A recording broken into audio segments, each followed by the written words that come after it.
All right, I'm here with Dano the Mano again. Dano is one of my favorite traders because he actually comes and trades yo-yos with us. So he brought in some really cool stuff. He got some good yo-yos from up in Canada. So we're gonna check those out and then we'll show you what kind of trade we worked out here. And we also had Sean in the background. Sean, you wanna, yeah, there you go. Sean, the yo-yo player, not Sean, the yo-yo talk producer. So anyway, let's take a look at these yo-yos. I'm gonna walk over here and maybe you can, well here, I'm just gonna talk and then I'll do a B-roll here of this. So we got a couple cool little yo-yos here. We got this kind of Mickey Mouse face, but it's very cool because it's got these little beads on them. So when you throw the yo-yo, they spin. And this is the first time I've ever seen this yo-yo. It's very cool. So it goes like this, and the spots, those little beads spin around. So it's a very cool effect. So we're going to do a little research on that. Now this is probably the best thing he brought for trade. This is a yo-yo top, and you will see on the inside it says made in Germany, the German U.S. zone. So that means that it is right after World War II, where the U.S. had military forces in there. You'll remember they divided up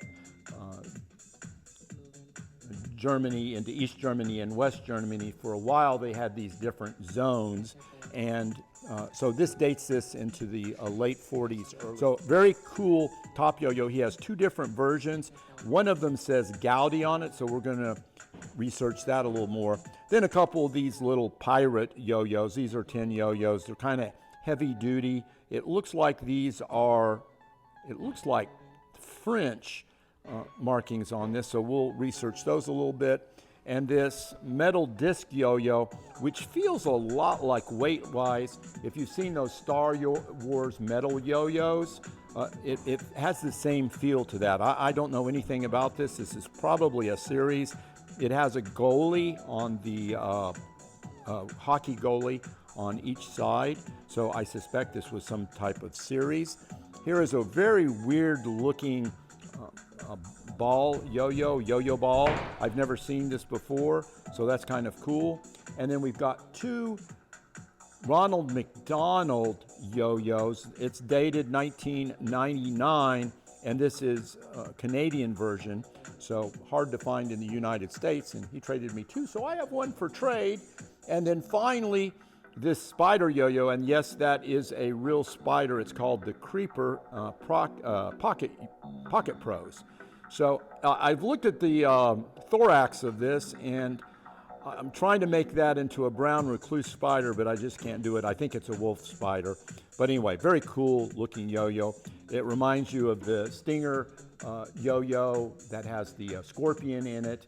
I believe they quit making those because there was complaints from the animal rights folks. But there was a Thrasher yo-yo with shark's teeth in it.